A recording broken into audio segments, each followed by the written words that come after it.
I can finally say na naka-move on na ako sa ex ko. Why? Kasi kapag nakikita ko lahat ng post niya, hindi na lungkot ang nararamdaman ko.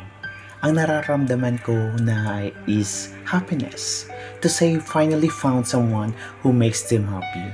Someone na may pagmamalaki niya sa buong mundo, na someone na hindi niya kayang itago. Someone na proud siyang hawakan ang kamay niya sa public places.